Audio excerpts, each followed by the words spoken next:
Hi there, and welcome to Censored But Not Silenced with Rebekah Koffler. I'm your host, and I will be talking with you today about the Nord Stream pipeline and what happened to it. It is my professional intelligence assessment as a former DIA intelligence officer and senior intelligence analyst for Russian doctrine and strategy is that it is the Russian government that is behind the recent attacks on the Nord Stream pipeline. In fact, I've written an analytic piece on the Fox News website titled 5 Reasons Why Russia is Likely Behind the Nord Stream Industrial Sabotage. I've gotten a lot of commentary on this piece, including some very negative one, doubting my analysis.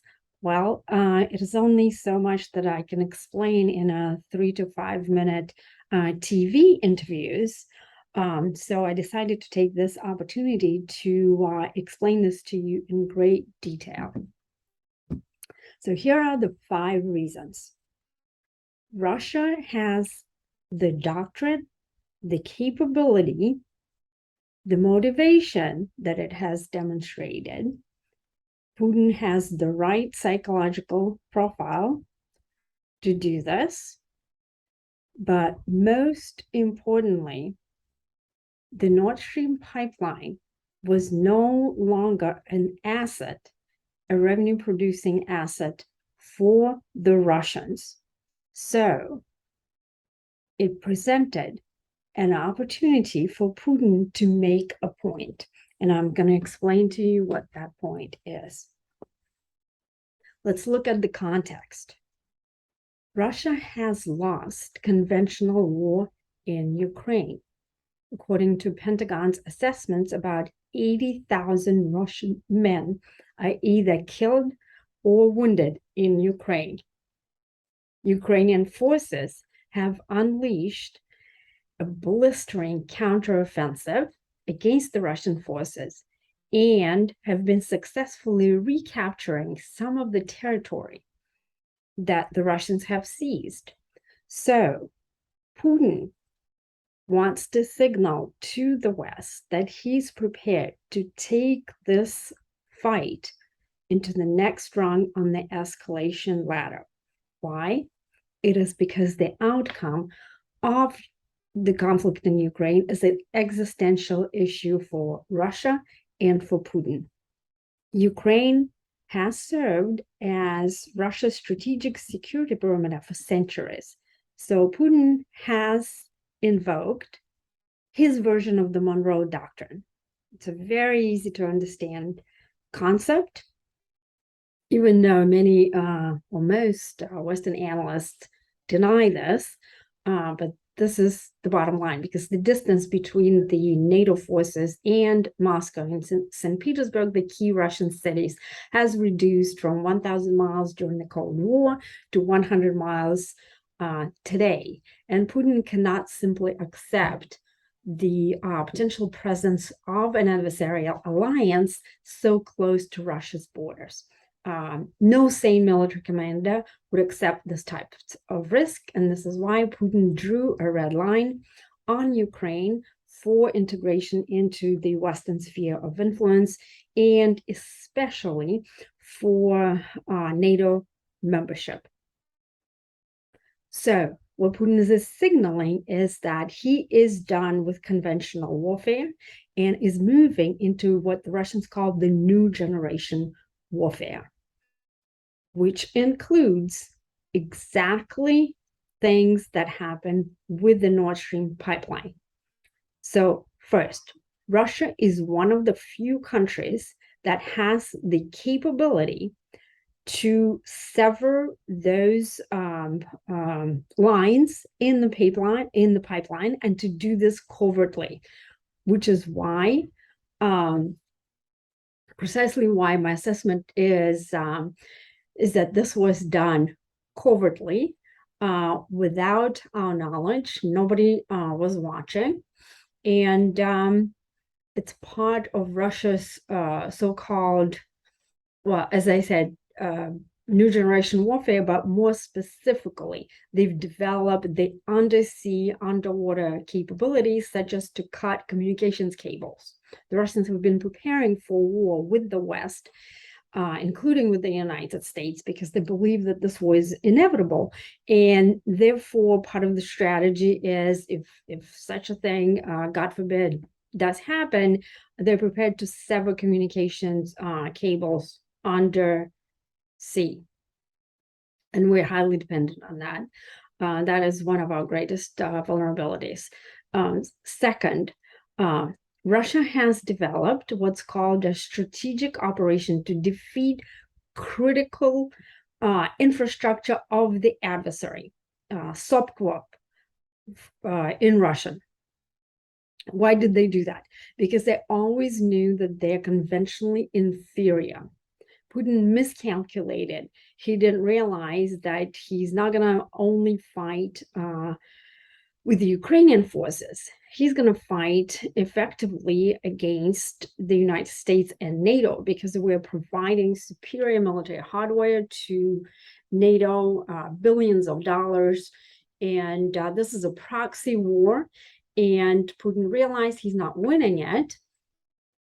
But they knew that, and they've developed a fallback options, such as the one that he did with the Nord Stream pipeline, which is effectively an act of industrial sabotage or even industrial terrorism. So that's the name of the doctrine. We talked about the capability. We talked about Putin's motivation, which is basically he is losing, he's cornered. He understands he lost the conventional war. He's done. He needs to change the outcome and the momentum on the battlefield. He believes that defeat is not an option. And I also described something in my book, Putin's Playbook, Russia's Secret Plan to Defeat America, which came out last year, where I predicted actually Putin's war on Ukraine. And on page 14, I described the scenario that Russian military strategists took note of. It's something that happened actually in the United States. Back in 2012, the Russian military strategists analyzed a 2001 accident that occurred in the United States involving a train. There was an accident when the train was transporting hazardous chemical materials and veered off the tracks in a Baltimore tunnel.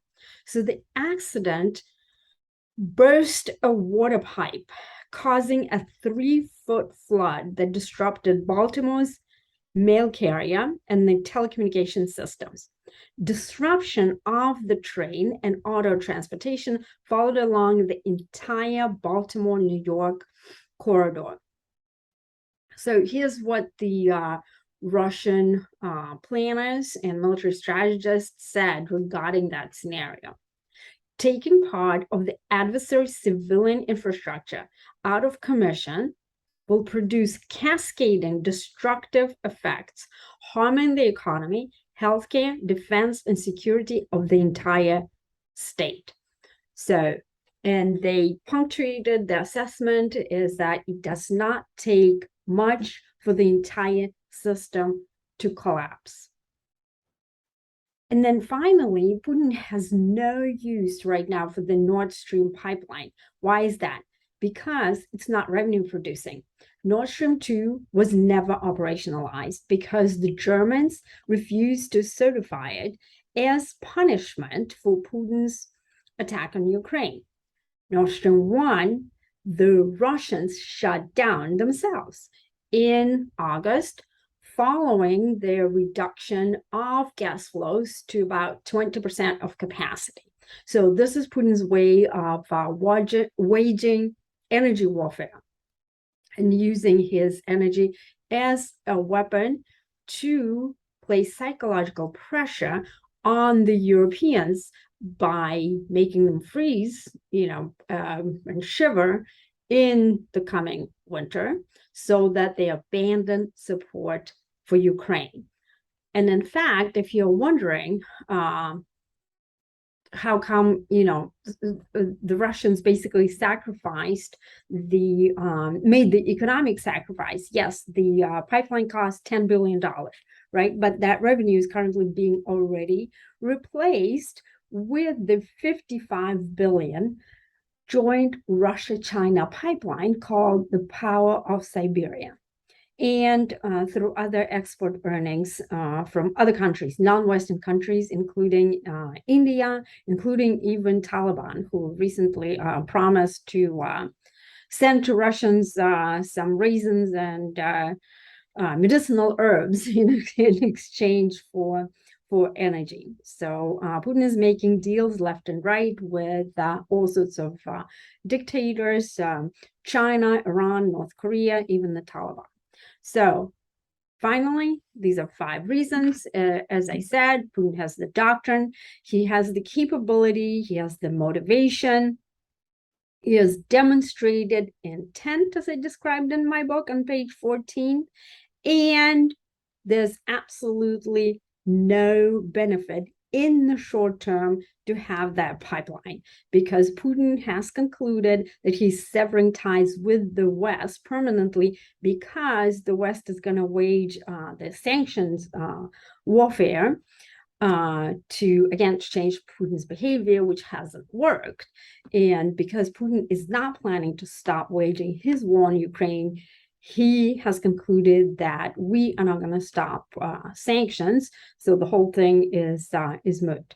If you like my podcast, Censored But Not Silenced, please subscribe to my YouTube channel, to my podcast. Follow me on social media. I'm on Twitter, on Gutter. My handle is at Rebekah0132.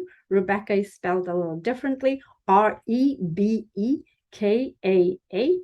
I regularly publish my analysis on the Fox News website, in the New York Post, Newsweek. I've published some in the Wall Street Journal, The Hill, the Washington Times, the Daily Caller, and there you go. I'll catch you later. Bye-bye.